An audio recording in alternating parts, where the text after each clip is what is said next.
This is a joint production of Gospel Tangents and Mormon Book Reviews. An evangelical and a Mormon get together to talk about Mormon history, as well as some interfaith relationships. So it's going to be a fun conversation. I'd like to turn it over to our host, Steve Pineacre.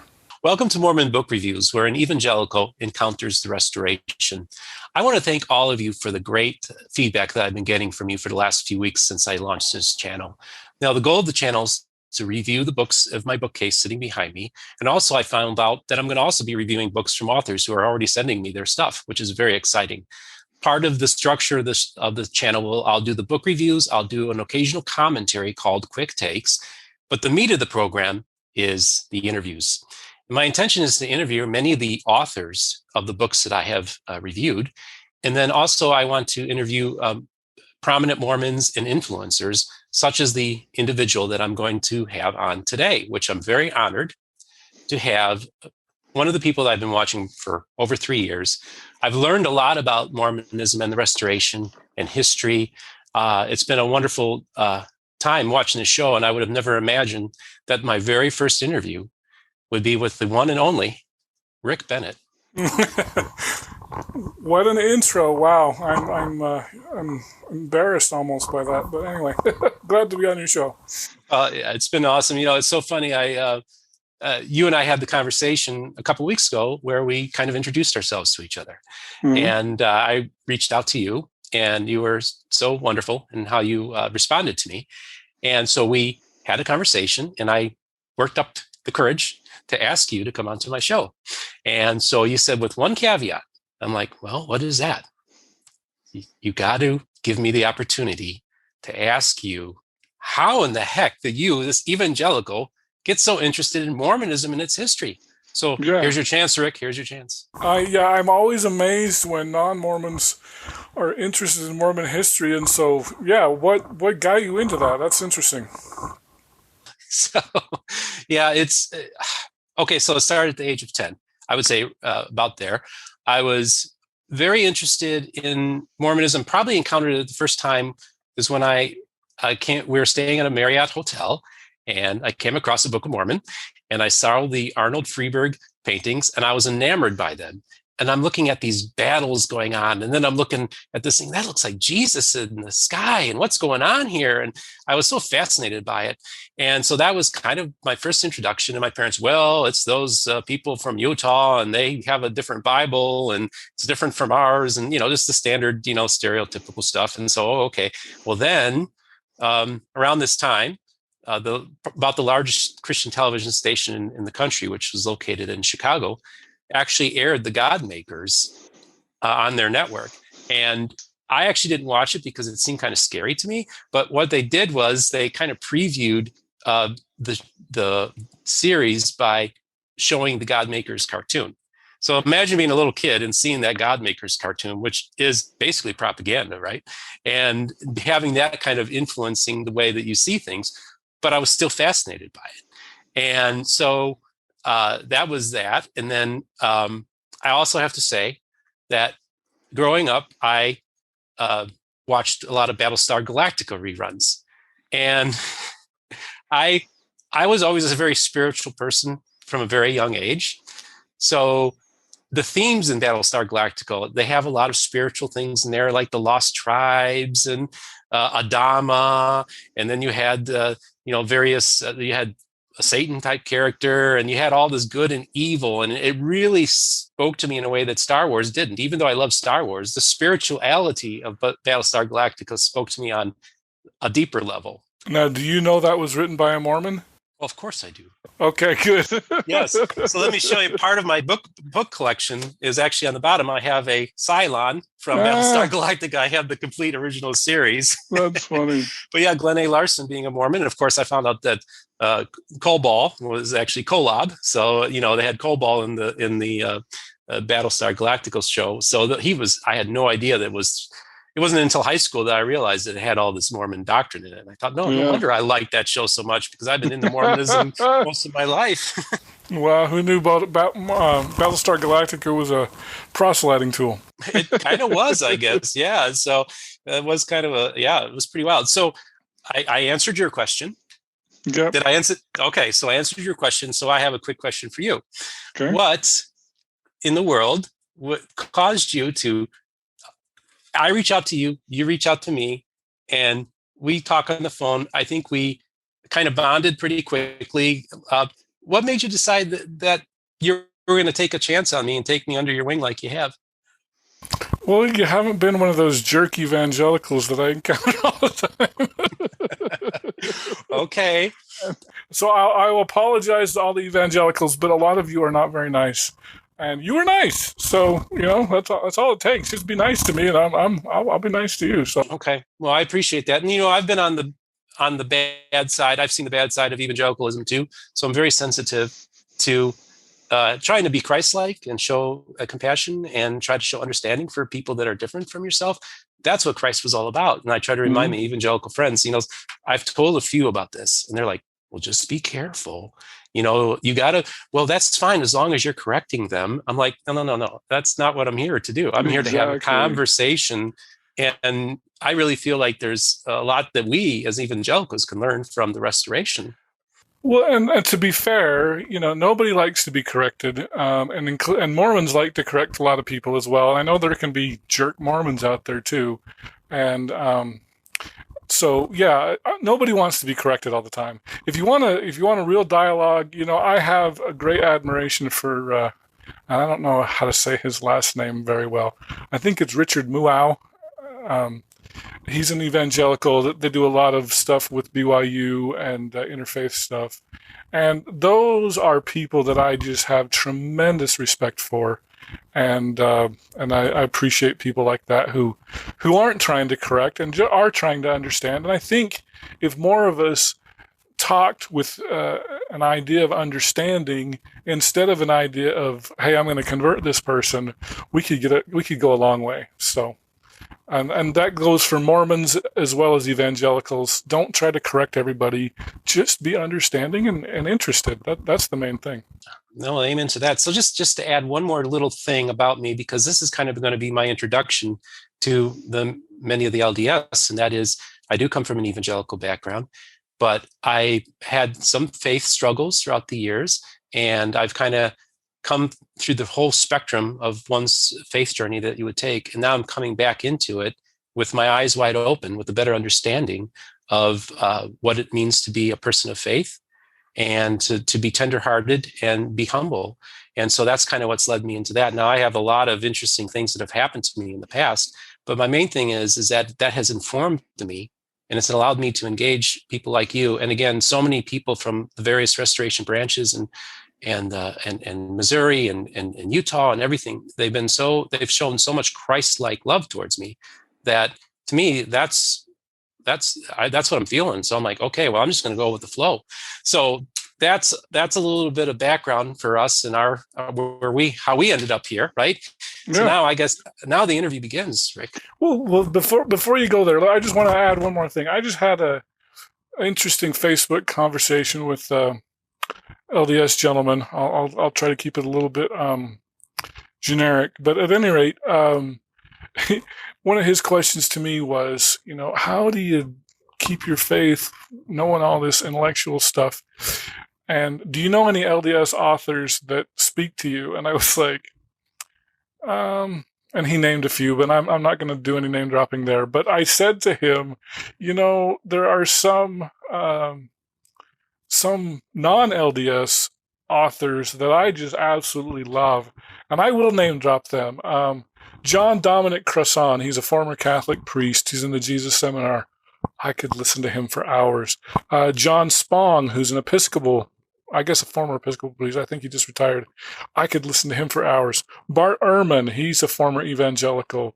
There's a guy, archaeologist, University of Arizona, William Deaver, Rabbi David Wolpe, I don't know how you say his last name. Those guys, I just think, are spiritual giants that I can learn a ton from, and I just have tremendous respect. So, there are LDS people too, but those are some non-LDS people that I really, really admire. So, even we LDS can learn a lot from from non-LDS scholars. So.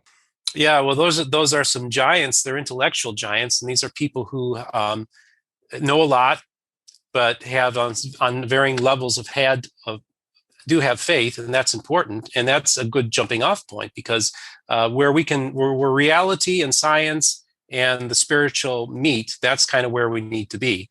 And rather trying to force one into the other, if we can find a happy medium there, we can certainly I think live more fulfilled lives, and it'll actually inform our spiritual lives. And I think that's very important. So, well, John, Rick. Oh my goodness, John. Rick. Yeah, don't get me mixed up with John Dehlin. I wasn't even thinking about him. Oh boy, they. So, but Rick, I like I said, this has been great, and I'm really enjoying this. And so, I guess I'm just going to get to the interview here, and I guess my first question is, tell me, I want a little background about you. Where were you born, and were you born in the Covenant? I was born in the Covenant. I was born in Ogden, Utah, and lived in Davis County. Ogden's in Weber County, so if you're not super familiar, but not far from Ogden, till I was about 10. When we were 10, my dad got a promotion to New Hampshire, or as they say, New Hampshire. And we moved to New Hampshire for about 4 years, and that's where I became a huge Red Sox, Celtics, Patriots fan, Bruins fan. So then we moved back to Ogden when I was in high school, and I've lived in Utah pretty much the rest of my life, except for, of course, a 2-year mission in Georgia and South Carolina. So. That's very interesting. I spent a little time in Ogden. My sister actually took a job at a evangelical church in North Ogden. Oh, okay. So I did visit. I did walk around, and that was my 2 days in Utah, and I had the opportunity to go to Temple Square. So I've been to your neck of the woods, which is awesome to know. So you're in Utah, and you go to high school, I'm assuming, in everything like that? Yeah, I went to 2 different high schools. One was called Ogden High, and the other one was Bonneville High School. So now one of the things that I'm probably going to get to in a little bit, but in your high school and perhaps even college, were you involved in sports at all? So we were, I'm a huge sports fan. So I ran cross country, and I was on the basketball team at Bonneville, and we were the state champs my junior year. My varsity career lasted 39 seconds, but we won state. So, it's one of those things. I always look back at Ogden. I played my freshman year at Ogden High, and the coach told me as we were moving out of the school district, "Oh, I wish you would have stayed. You would have been a starter." And I was like, "Oh, don't tell me that."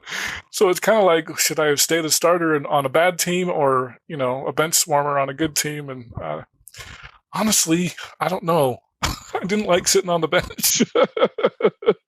I can imagine. I played basketball as well, and I can understand the temptation.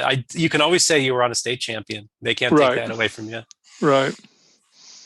So yeah, huge into sports, baseball, football, basketball, but yeah, kind of, and then a little bit of tennis.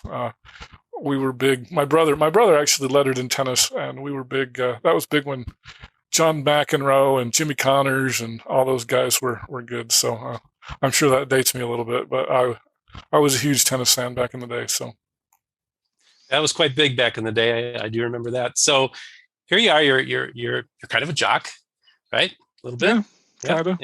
And you're. I used to be a former jock. Okay, a former jock. So now, of course, you go to high school, and then I'm going to assume the timeline is that you go to college, and then you for 1 or 2 years, and then you serve a mission. Would that be the correct timeline? So, it's funny. I actually went to college during high school. I got tired of sitting on the bench. So my senior year, I went to Weber State halftime, and I actually graduated from high school with a math minor. So yeah, if you look at when I started my junior year to when I graduated, it was about 6 years. But one of those years was in high school, and 2 of those years were on a mission. So Okay. Well, Kind of, that's so I kind of interesting. graduated in 3 years, but Okay. Well, that's very You made a comment to me about you being a math geek. Can you just yes. digress and tell me a little bit Well, what you makes can you? see my math books down there. So I went to college. I majored in math, um, and then I got my master's degree. Well, I took a 15-year break between my bachelor's degree and my master's degree. I was teaching. Well, my first job out of college was they wanted somebody who had knew a little bit about statistics, and I had just taken statistics as kind of an elective, um, but I knew enough to do the job, and I did pretty good at it. And then I thought, you know, it took me 4 years or 3 years of college before and a degree before I was like, I kind of like statistics. Maybe I should get a master's degree. I didn't get accepted the first 2 years that I applied, and then I ended up changing jobs and switching to become a kind of a network administrator, computer geek. And I did that for about 8 years. And then my company kind of had a layoff, and I got laid off. And I was sick of computers by then. And one of my coworkers was he hired teachers at a little college in Ogden. I don't even want to name it because it's a terrible place to work. But it got me teaching, and I kind of fell in love with teaching, and I did that for about a year and a half, and then I thought, well, I can do this at Salt Lake Community College, and they were like, we won't hire you unless you have a master's degree. But then they hired me, and so I taught at Salt Lake Community College for about 10 years, and then now I teach at Utah Valley University. In the meantime, I after a 15-year break between my bachelor's and my master's degree, I got a master's degree, so now I'm competent, I guess, to teach statistics. So, and at Utah Valley, they have well, at least when I started, almost every semester I teach statistics now, and so I really enjoy statistics, and it's a lot of fun. So. Well, that's okay. So now, okay, so let me see here now. We got a kid who born in Utah, becomes a Red Sox fan, is a sports is a jock, but he also is a math geek, well educated. This is an interesting picture that we're developing here. And how did he get in Mormon history? Well, I was going to lead to that, but before we do that, because in this period of time, of course, you would have served your mission. So I'd like to know where you served your mission and how did you enjoy it? So yeah, I got called to, it was a South Carolina mission, but we covered about a third of Georgia, kind of the eastern part of Georgia there. So I actually started and ended my mission in Georgia.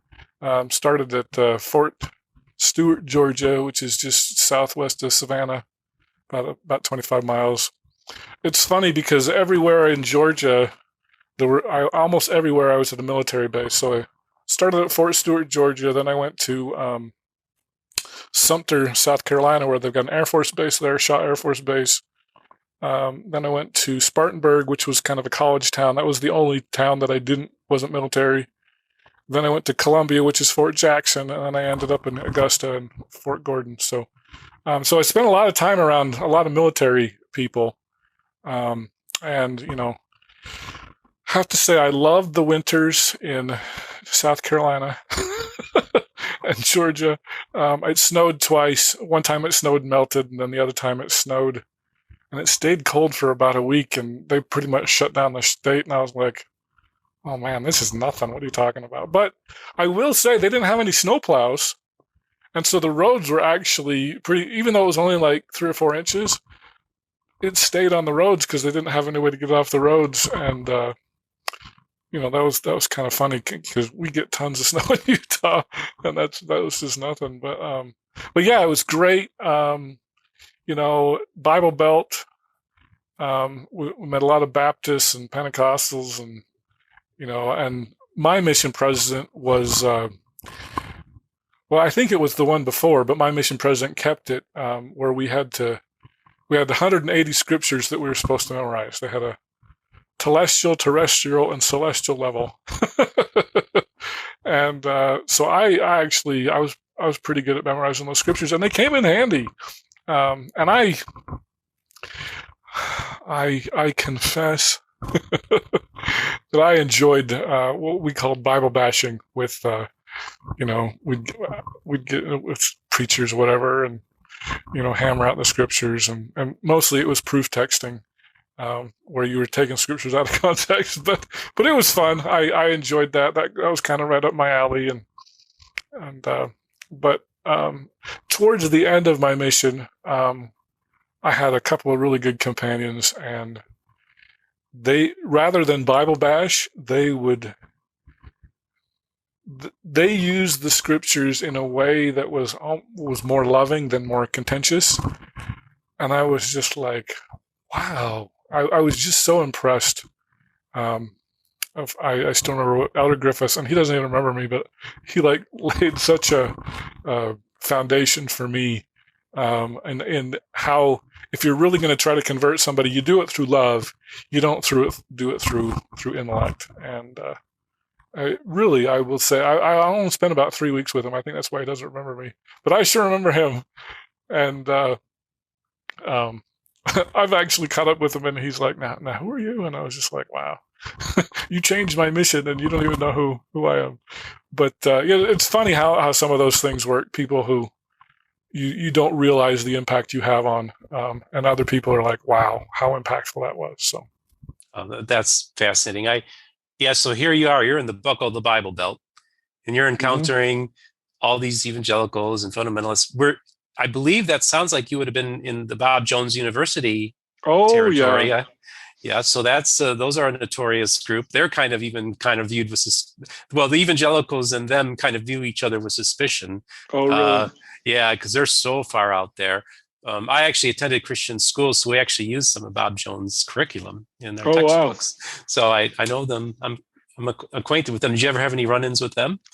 I never did. Spartanburg was it was close to, I'm trying to remember if it was Bob Jones in Greenville. I can't remember. Yeah, I know it was in that general vicinity. Yeah, because Greenville, Spartanburg are close together. Our zone, we had a zone, but I was more, there was I think a Radford College. They were mostly college.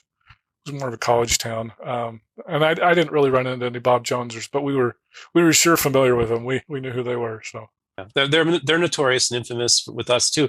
So did you baptize any evangelicals? Oh yeah. So it's funny because they're like, you shouldn't count how many you did. My mission was kind of tough in that I only baptized like one person the first 18 months. And that was a real struggle for me because all the guys that I came out with were baptizing all over the place. And I was like, what's wrong with me? And I think it was kind of, once again, kind of what I was talking about. I enjoyed the debate and I enjoyed the contention, and it was fun to bash. And I didn't do it in a loving manner. And like I said, that Elder Griffiths taught me how to use the scriptures in a loving manner. And the last 6 months, I had a lot more success, and we baptized quite a few. Honestly, I'm trying to remember if any of them would call themselves an evangelical. I will say this, at least from and I don't mind using the term Mormon. I know what our prophet said, but that's fine with me. I don't care. But from a Mormon point of view, I don't even really understand. Like you got your Catholics, you got your Protestants, you've got your evangelicals, and I don't really understand what's the difference between a Protestant and evangelical. And I don't. It just seems like the evangelicals are the more missionary-minded, and the Protestants may not be. Is that a good definition? Yeah, so I think the best way to look at it is that within Protestantism, every single Protestant denomination has what you could call an evangelical / charismatic wing. Okay, some evangelicals are charismatics, all charismatics are evangelicals. And so you'll have churches within, even the Church of England, you have evangelical churches in the Church of England, the Episcopal Church, or Anglican church as they call it in England. So throughout all of Protestantism, you have this evangelical streak. Now, what essentially happened is, like, for instance, that the Protestant churches that Joseph was dealing with, I would say they were definitely evangelical. Okay. So the mainline churches were all what we would call evangelical today. As modernism entered into the church in going into the 19th into the early 20th century, what you had was a modernist, fundamentalist, or conservative split in every single church. And so you then have mainline Presbyterians, which is Presbyterian Church, the Evangelical Presbyterian Church, which is the liberal one. But then you have the Presbyterian Church in America, which is conservative and evangelical. And you have like that same pattern in almost every denomination where you have a liberal mainline church and then its conservative offshoot. So they might still have Lutheran in their name or Presbyterian, but the mainline has those names, but then there's evangelical ones that are very similar in their name. And then from that, you had the charismatic renewal movement, which happened in the 60s and 70s. And that caused kind of a different parachurch paradigm shift, where then it went from being associated with a denomination to individual churches starting on their own and maybe affiliating with each other in loose confederations, or those parachurches starting smaller churches and growing them throughout the country, like Calvary Chapel did in the 70s, which is big in California and such. So that's kind of the difference, is that Protestant is the old line. We call it the main line, but really it's the old line. And now evangelicalism is the ascendant part of Protestant Christianity. And evangelical is appropriate because they're trying to evangelize.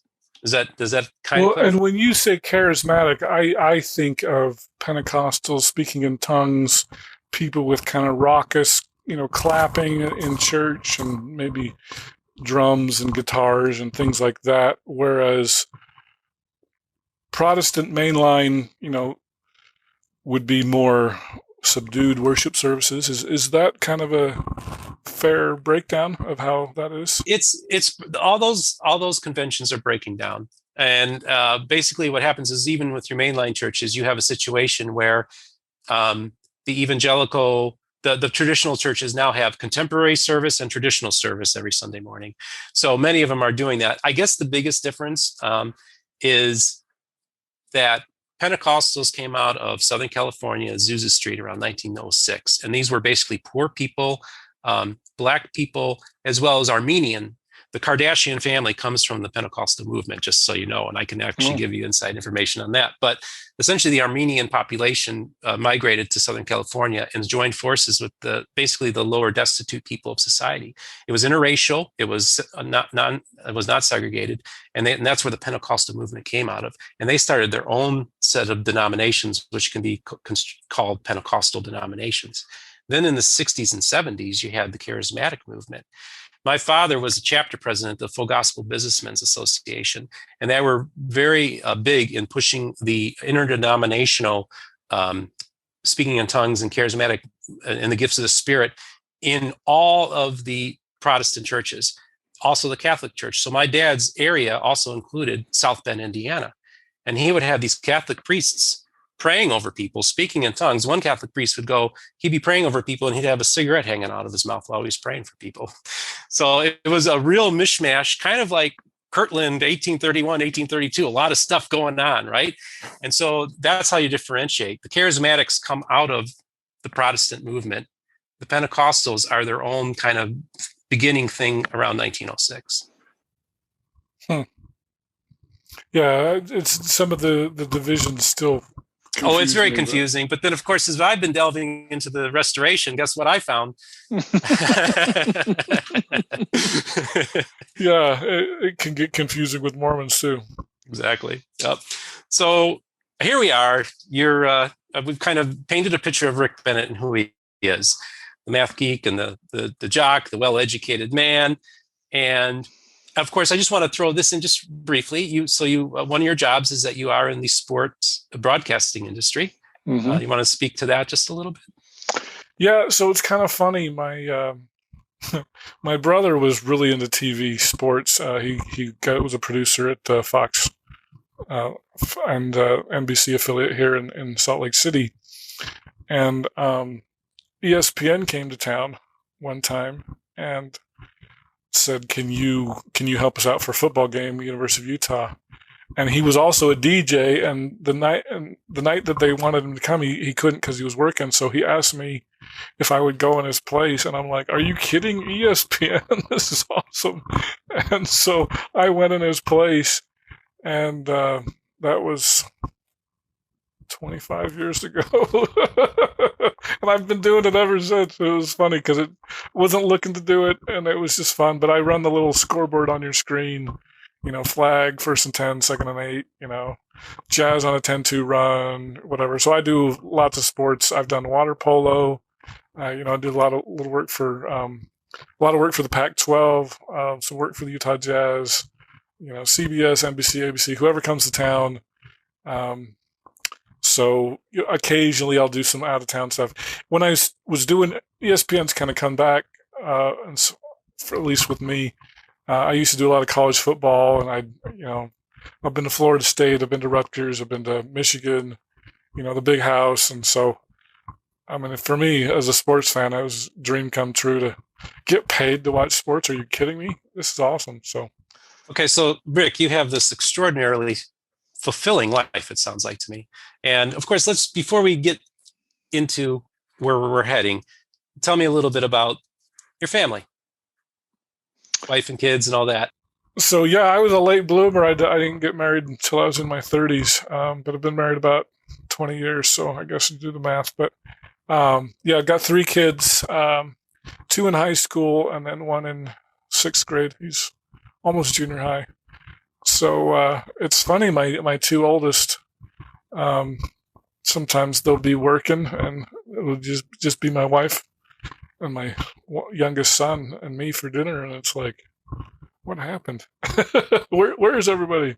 So they're growing up, and my oldest, he's 18. He'll be graduating from high school here in a few months, and so it looks like he's going to go on a mission, but he hasn't put in his papers yet. He wants to do a triathlon before his mission, which is pretty impressive. He's on the track team and swim team and cross country team, so he's a much better, faster runner than I ever was. I only did cross country for about a year and focused more on basketball, which was probably, if I wanted to play, that was the wrong move. But I like basketball more.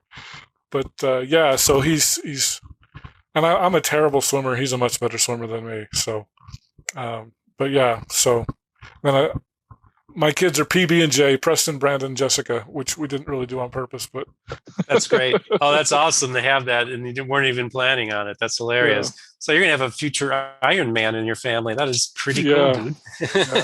So hopefully he gets a mission to a place where there's a lot of terrain and he can practice and everything. He'll go to Hawaii. You watch. No, he's been taking a bunch of Chinese classes, so.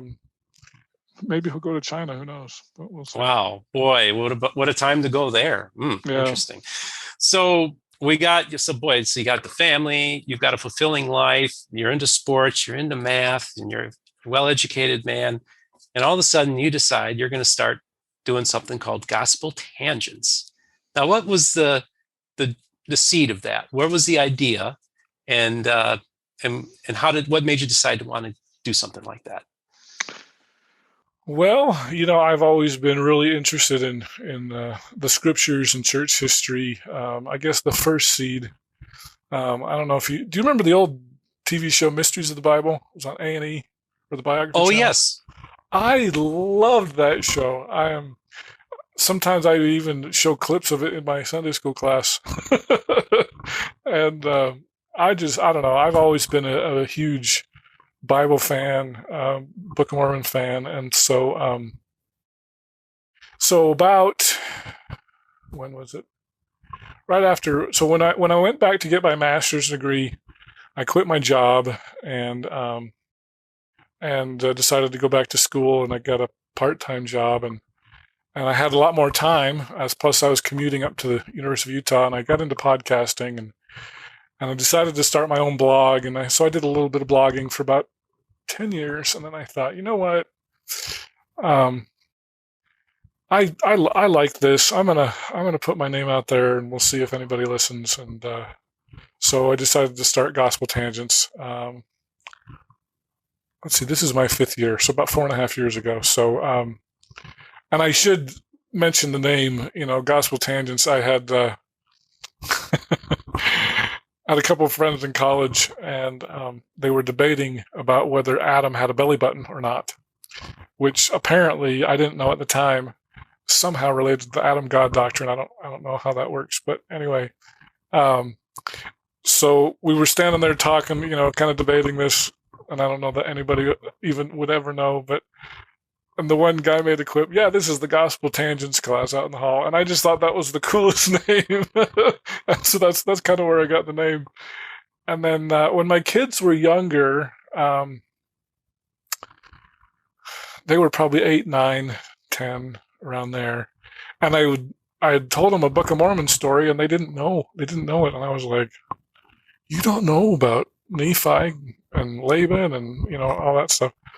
So I was like, all right, well, I'm going to make a little Book of Mormon for kids. And then my 10-year-old goes, we could sell it. And I'm like, nobody's going to buy this. Are you kidding me? But then I thought, Amazon has this thing where, you can publish it.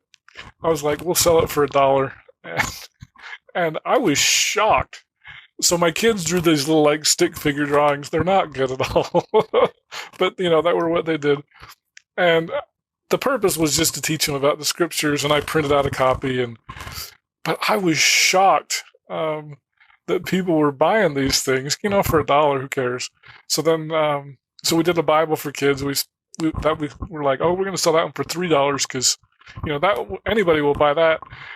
And so I kind of did that under the Gospel Tangents umbrella at the time. But yeah, it was about 4.5 years ago when I finally said, I love Mormon history. I'm gonna start doing this. So now, were you always I know you mentioned mysteries of the Bible and how interesting that.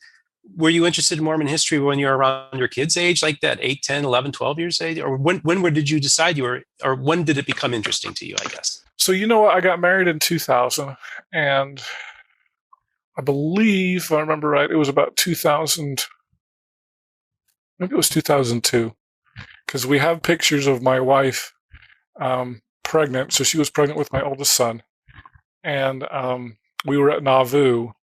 And so my sister said, hey, it's the brand new open house. We should go see the Nauvoo temple. And, that's such an important temple historically for Mormons. And so we decided it's the only time we've ever done a family trip. So my parents went, my sister went, we went, and we went to Nauvoo and went through the temple. And of course, the LDS Church has a bunch of sites there, and the Community of Christ does too. And so it was really interesting for me to go to these Community of Christ sites, and because they're just as big a fans of Joseph Smith as we are, and to hear their things. And I remember at the time I didn't know that Emma had remarried, married a guy named Louis Bideman. And then I found out in college, the LDS Church has this thing called LDS Institute, and it's like a church building. It's either on campus or right off campus, and they have it at many campuses across America. And so my institute teacher had written a book called What Happened to the Family of Joseph Smith. And so that was probably the first church history book I read, because I was just so enthralled with church history. My mom says, oh, Gerald Johansson, your institute teacher. Oh, he was our bishop too, previously. He had written this book. So I went and bought it, and I just kind of ate it up. So that was kind of the beginnings of my kind of delving in to church history. It was probably about 2002. But, I've always kind of had a really interest in the scriptures and interest in the Bible and stuff like that. And so, but, that Nauvoo trip was a lot of fun. And then when I went and got my master's degree, I started that in 2006. And I had a little bit more free time. So I started blogging, started reading books. I got in a Mormon book club, which most people, guys don't do book clubs. That's what girls do. But a bunch of guys, we got together. We were going to read Rough Stone Rolling. But we did it for about a year. And all these books that I would have never read. At the time, I had already read Rough Stone Rolling, so I didn't have to reread that one. But it was just fun to get together with a bunch of guys and talk about church history. And unfortunately, that kind of fizzled out. But yeah, The Mormon Question. I remember that was a book we read by Sarah Berenger Gordon, and she's non-Mormon, by the way. And anyway, I just ate it up, and it's fun for me. So. Oh, that's funny. It just dawned on me. So you really got into this around 2002, and of course, I'm younger than you, so technically I've been into Mormon history longer than you have. Which I didn't expect that. That's very interesting. So, yeah, this is so. I wanted to ask a little bit about your experiences doing the podcast. Like, I'm going to start with tell me about some of your favorite guests that you had on the show. Oh, that's like picking my favorite ice cream. Okay, so you only have two. You only have two that you can think of off the top of your head. Favorite guests. Matt Harris. He feels like a brother to me. I could have Matt Harris on every month. I swear. He's fantastic. Paul Reeve. He was one of my first interviews. I need to get Paul back on. I haven't had him on for a long time. And you'll probably notice a pattern. Both Paul and Matt are really good historians with issues around race in the priesthood. And as you know, we had a priesthood ban. Well, that's the interesting thing. Most people think it was originated with Joseph Smith, but a historian by the name of Lester Bush was the first to say no. There were actually black priesthood holders in the days of Joseph Smith, and it was really Brigham Young that instituted, and that has pretty much held up. And so Matt and Paul have kind of taken over with from Lester, and have produced some great work. Neil Bringhurst is another one. That's one of my favorite subjects. I found it's not necessarily the favorite subjects of my audience, but it's one of my personal favorite topics is to talk about racial issues and blacks in the priesthood. So, other ones, I like to talk to polygamists, Benjamin Schaefer and David Patrick from Christchurch. They're a polygamist offshoot in southern Utah. Who else? David Osler. I like David Osler. He's written a book on how to deal with faith crisis, which, it seems to be a big problem, not just in the LDS church, but all churches in general. There's just such a lot of people that are losing their religion, to quote REM. And that's a fantastic book. I think every bishop, probably Protestant person as well as LDS person, should get that book.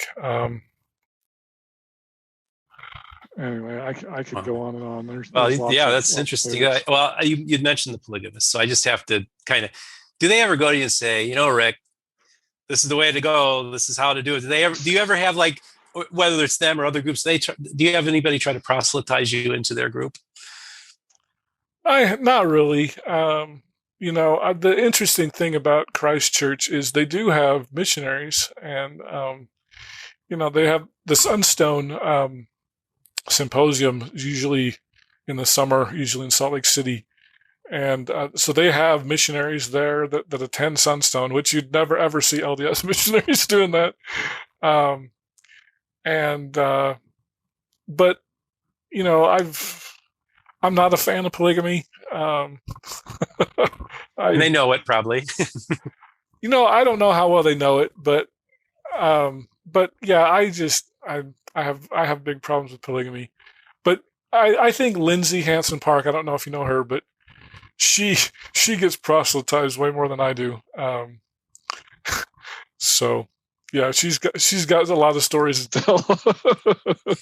Yeah, I can imagine she's really deep in the waters there. I've seen some of her stuff, so I'm aware. Yeah. So, what was one of the more surprising interviews or guests that you had that really kind of took you off guard, or just kind of surprised you at something they said or did, or maybe their personality was something that was different than what you expected? Well, the two that bring to mind, actually, my current interview with Brent Ashworth, when he told me that he sat next to Ted Bundy in class. And I was like, oh my gosh, I had no idea, how many people know two serial killers, Ted Bundy and Mark Hoffman? I was just like, are you kidding me? This is unbelievable. But one of my very first one was with Paul Reeve. And, the Gospel Topics essays had just come out. I guess it'd been out a little while, but nobody knew who had written them. And I'd heard rumors that Paul had helped with it. And so I asked him, and I was so nervous to ask him because I didn't think he'd answer. And he's like, yeah, I had something to do with that. And I'm like, tell me more. It was my first scoop. I remember my numbers, they were tiny and they just shot up, especially that episode. And because I felt bad afterwards because the title of it was Paul Reeve Wrote the Race Essay. And to be honest, Paul Reeve had written like a 40-page paper that they had condensed down to 8, and highly edited. And so Paul didn't, even though he kind of wrote the foundation of it, it wasn't his true feelings, and it had been edited so much, and he didn't appreciate that title. Plus, it might have got him in trouble, and I was like, I'm sorry, so I changed it. But now I think it's, well, I remember I changed it at the time to Paul Reeve Modern Lessons, and then I had a few other people. I asked Ugo Perego if he had written the DNA essay, and he, like Paul, had helped with that one. And Brian Hales helped with the polygamy essay. And I remember I said something about Brian Hale's role with the polygamy essay, and then I thought, I'll do the same thing with Paul. So talk about his role. He had a role in it, but he wasn't necessarily author. So basically, you're telling me that you're interviewing authors, not knowing who wrote the Gospel Topics essays. You're interviewing them, and you're starting to realize, hey, wait a second here. So you're kind of on your own, kind of discovering who wrote these Gospel Topics. Well, I mean, it wasn't a big logic leap to. I'd heard rumors about Paul, so I was pretty sure Paul had. I was just surprised he said yes. I thought he would dodge and that sort of thing, but he didn't. He answered it. And Ugo, like everybody knew Ugo wrote it. That wasn't a big surprise. And Brian Hales, like he's Mr. Polygamy, so that one wasn't a real surprise. But it was nice because I was the first one to kind of do the breaking news on those, so that was fun. Huh. So we go to most surprising then to, without naming names, what would you say was probably like the most disastrous interview or situation that happened while you were doing a podcast? Or it could just be environmental stuff that happened, or maybe not give me too many details that you could, but just something that just went, just the stuff hit the fan and all hell broke loose. Well, so there's two, and I wish that I could continue to prevent this from happening. I haven't had an interview that went terrible, but I've had technical problems where you'll notice, like my Dory. I was just looking at my Dory Olds Hoffman interview, and my camera wasn't recording, and I thought it was, and so that's why you have a still picture there for. Gosh, through episode 2, I know luckily I had audio recorded separately, so I didn't have to call her back and say, hey, we need to do this again. But that, and then the audio problems, my first recorder, I only had 2 microphones, and I remember with my John Hamer and my Lachlan Mackay interview, they're both from the Community of Christ. I thought, well, I'm putting the good microphones on them because nobody cares about me, and I'll just use the camera microphone. And so when I talk, it sounds terrible. But I kind of knew. Now I have a recorder that'll have 4 microphones. So usually it's the tech problems. I haven't had any really bad situations with people for the most part. Everybody's been super nice, super cordial. But yeah, my biggest snafu is just tech issues, either sound or video or whatever. So. Yeah, I've been getting an education from you just about all the manpower hours that you put into this, which is amazing to me. So have you ever thought about doing like something out of the box, like have a guest that wasn't necessarily in the Mormon world, or maybe an unusual person that you'd like to interview, or or do something different with, like, take your podcast on a different direction for just a different episode? Or have you thought of like different ideas of things you might want to explore? I have a friend, Kurt Frankham. He has a Leading Saints podcast, and he talked about leadership and how to be a better leader. And he's interviewed some people that I've really wanted to interview, like Frank Layden from the Utah Jazz. He used to coach the Utah Jazz. But I can't figure out how I would get Frank on, because it's not Mormon history related at all. So I'd love to have Frank on there. I've thought about Thurl Bailey. I kind of know Thurl a little bit, but he's a former jazz player, and he converted to the LDS Church.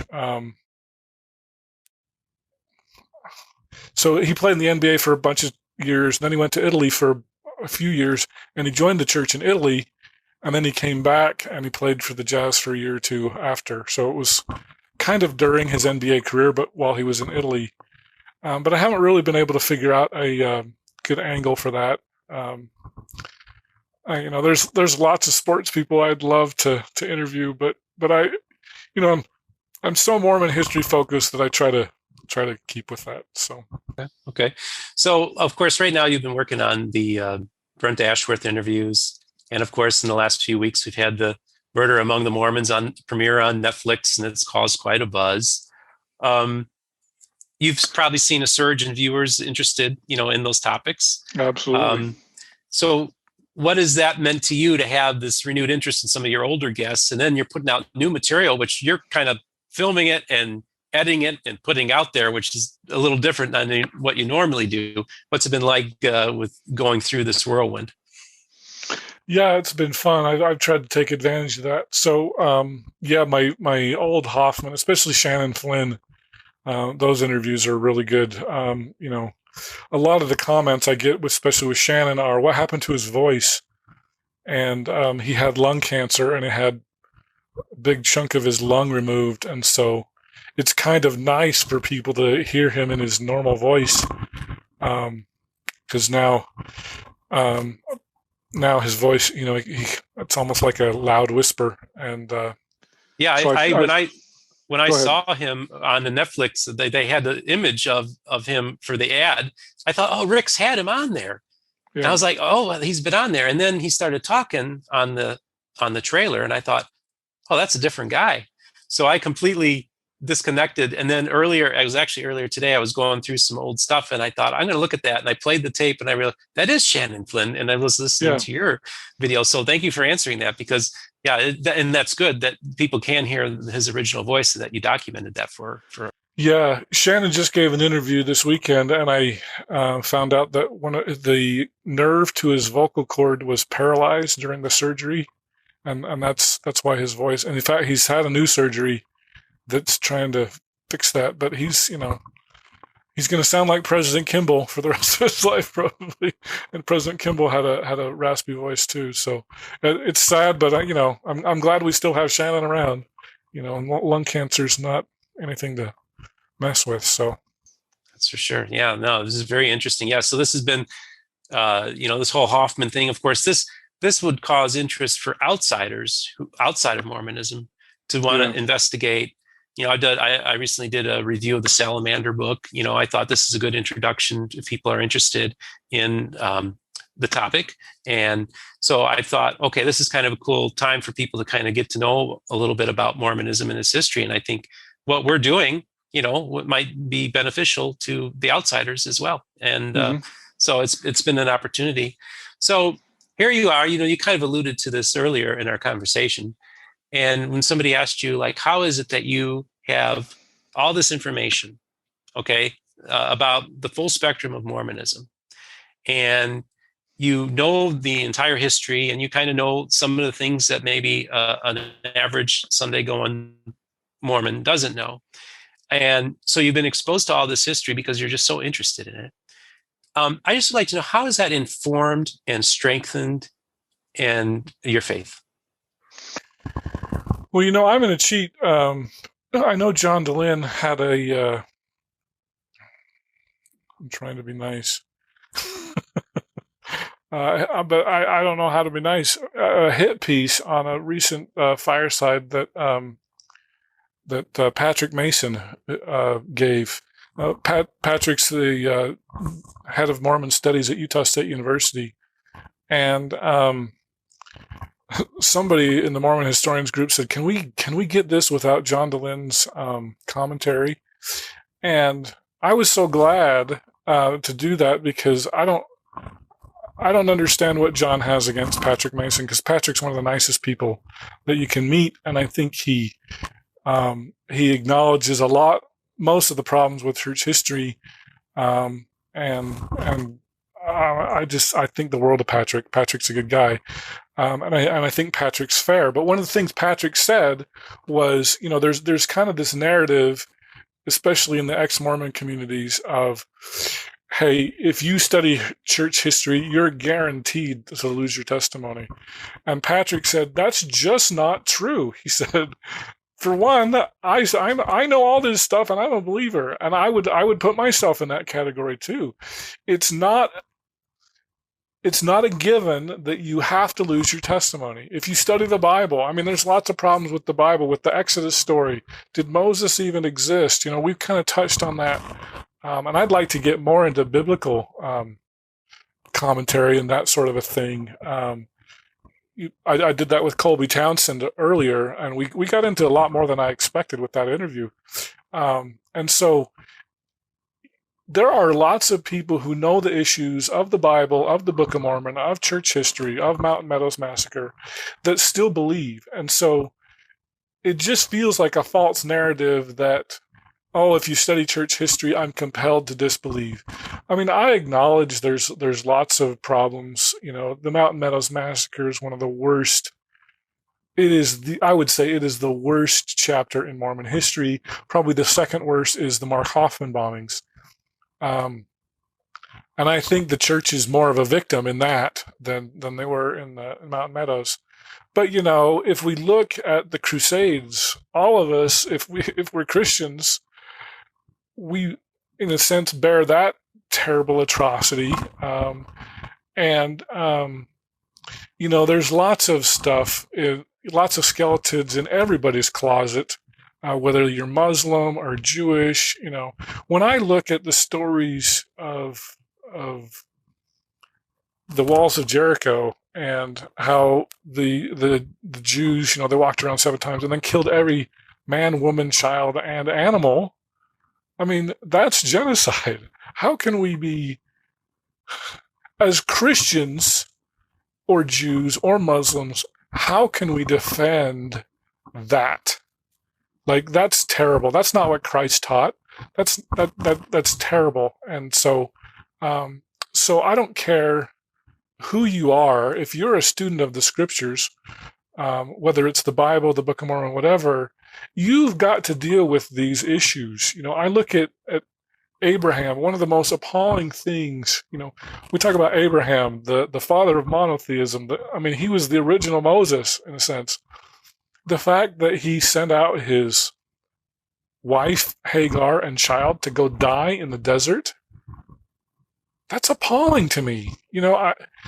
And as Christians, we've been conditioned to say, oh, but God had a plan, and Jacob was supposed to be the guy, not Ishmael. And if you really look at that, I think there's some serious spiritual problems that you have to deal with, whether you're, no matter what your background is, and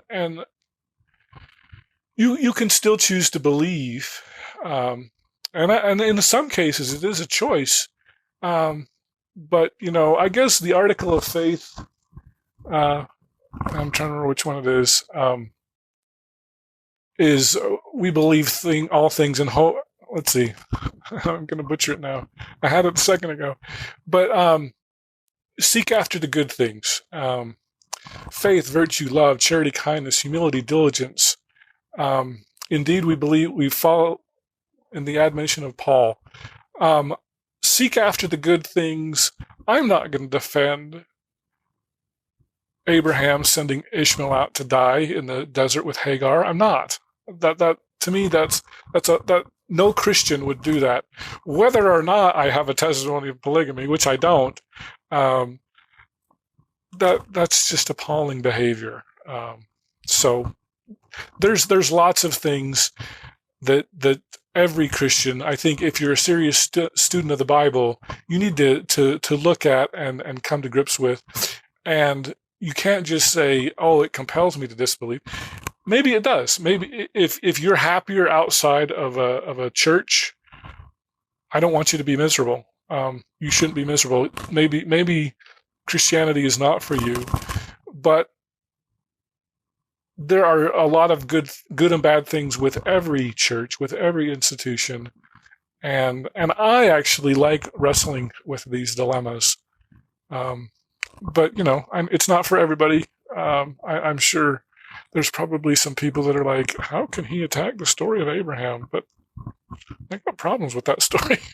I got big problems.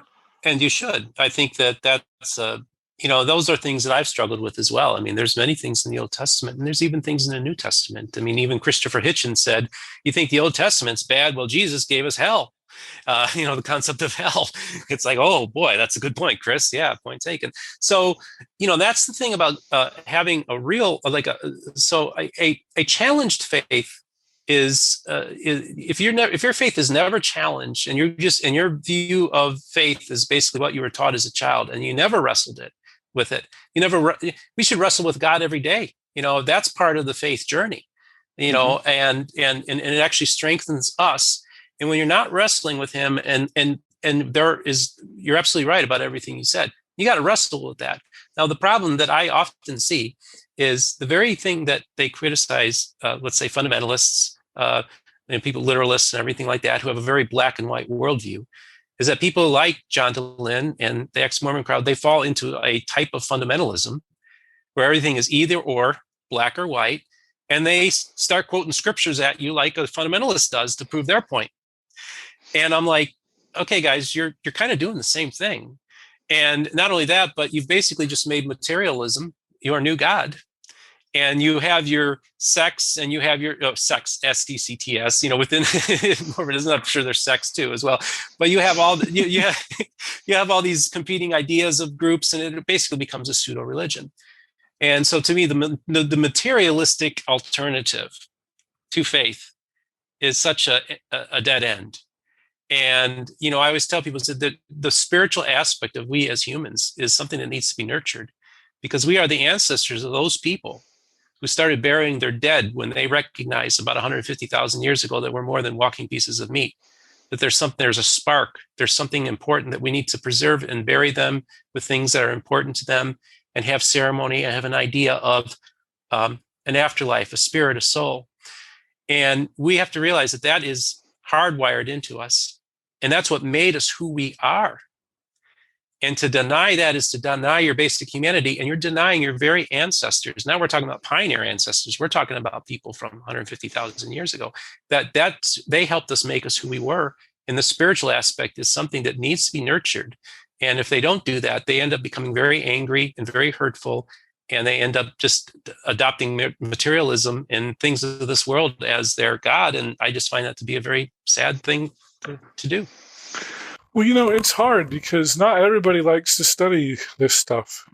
I just had a conversation with my wife, and she doesn't like that I would question the story of Abraham or whatever. She doesn't like that I like to get into controversial things. She just wants a simple faith. And, there are people for whom, and I think we need to respect that as a viable alternative. There are people that, like John, who want to tear that down. And that's to me, that's not mature. I know lots of ex-Mormons. I have friends who are ex-Mormons. I've talked to critics like Sandra Tanner. I've talked to Dan Vogel, who are probably as critical as you're going to get about LDS topics. And if that makes you happy, I guess that's fine. But I don't like it when people try to missionize, I guess. When I talk with you, I'm not trying to convert you. We're just having a conversation. John Dehlin is trying to convert. At least it feels like to me. He didn't used to be that way, but since he got excommunicated, and I can understand where he's coming from. I think he's angry. I think he's hurt. If that had happened to me, I would be angry and hurt. I would want to lash out. But I think that I know lots of ex-Mormons who can respect people of faith, and it just feels like John hasn't gotten there yet. I still think he's on his journey, and I hope he gets there. But he doesn't respect people like Patrick Mason or Terrell Givens or Richard Bushman or whoever. And to me, that's just, the scripture comes to mind from Proverbs, a woman scorned. He feels like a woman scorned, like he's gonna take it out on the church and that sort of a thing. And to me, that's an understandable reaction. I just hope he can mature out of that phase. And I can almost hear that I'm already going to get hate mail. How dare you? John's a great guy. And John is a great guy. John's a friend of mine. But I don't think the way his podcast has turned is, on the one hand, I understand he wants to cater to the ex-Mormon community and to help people through faith, but it feels like and I think that that's a good thing. But sometimes it feels like you get in some of these groups and it's just an anger churning thing. And it's like, we're going to burn down the church. And I don't think that's productive. And I think his group especially, while I understand they need support and they do, it feels to me like that's a very unproductive way to do it. Just churning through anger and being angry all the time. They're your stereotypical angry ex-Mormon. Yeah, and I do watch John Dehlin a lot. I mean, I probably watched 10 out of the 12 hours that he had with that Egyptologist from the University of Chicago, because I'm that just interested in the topic. And on a personal level, I actually like John from what I see. So there is that. I mean, I think he seems like a really nice guy. I've been there.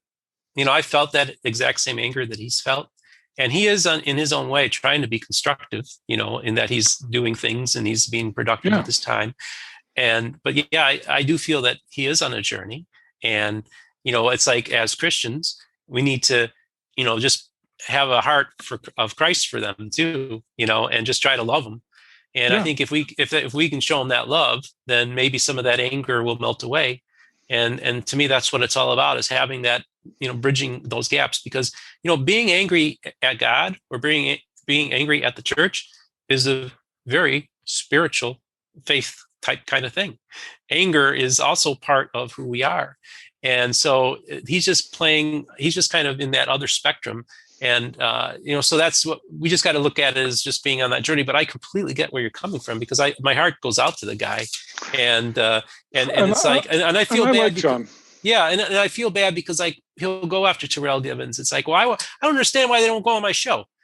Well, like, John, you think they're going to come on your show as you rip them some more? Is that going to help, John? Right. Yeah. And then he has like this where he starts criticizing their new book with this panel of people. And I'm thinking, at first I thought, oh, Terrell Givens is coming on. This is great. And then I realized, oh, it's going to they were positive about certain aspects of the book. I thought that they were trying to be fair, but it's like, I just don't get how he doesn't understand why they wouldn't want to come on. Yeah. That's funny to me. It's, I've been turned down by lots of people, and I don't talk about it.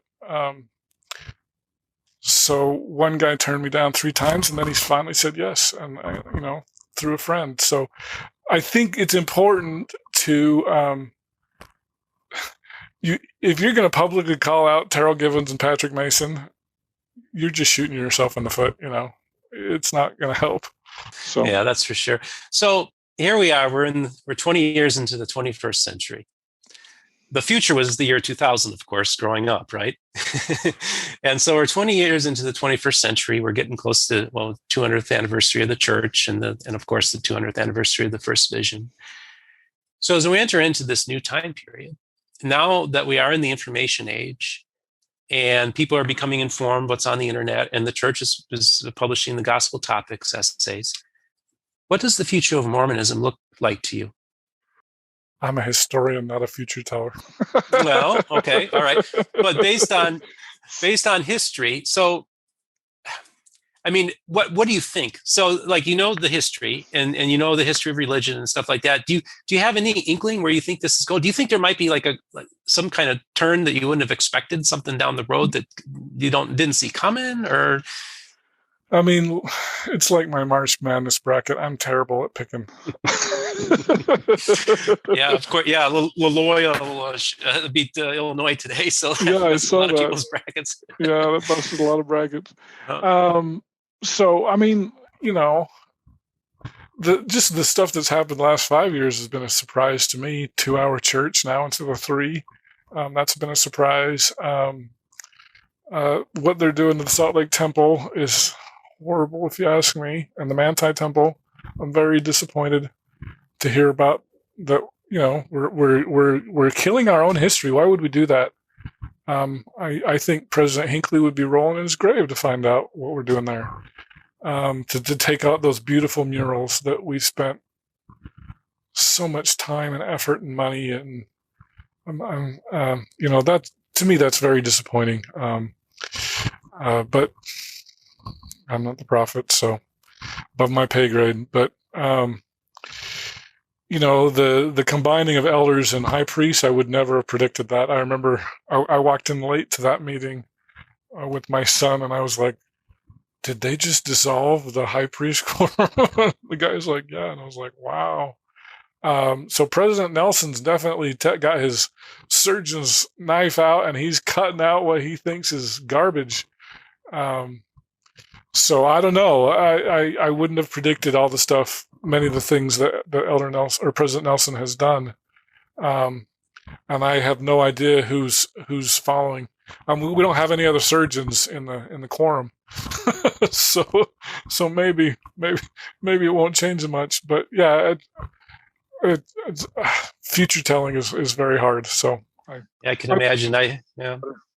What's that? I wish I could answer that better.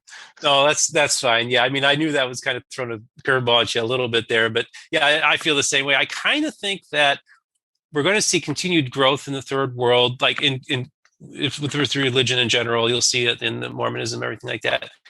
I kind of feel like maybe we'll see evangelicals and Mormons start to maybe work together a little bit more, because they'll feel that they're maybe a little under siege, perhaps. But I also think the one thing, I just say I'm a very unique evangelical, so I'm not the typical one. But as I watch these podcasts or talk to different people, restoration branches, or watch faithful podcasts, very conservative ones, and I'm sitting there and I'm listening to them, and I'm realizing these are evangelicals. They talk just like them. They have some of the same fears, some of the same things that motivate them. Some of their same views are so there seems to be so much overlap between what I see between many Mormons and evangelicals, that I wonder if it's possible that we could find a way. Now I have to tell you, I have just a few people that I've told. I literally live in a Christian community where it's full of retired missionaries, pastors, people who had radio programs, televangelists. I mean, the whole gambit of evangelicalism is right outside of my door. And I've only told a handful of people this because I think a lot of people would be very concerned about what I'm doing. But I'm hoping that something of what I'm doing might be the start of building something that so that we can just break down these barriers that are between us, and that we can engage each other as brothers and sisters. Well, I respect what you and Richard Muau are doing.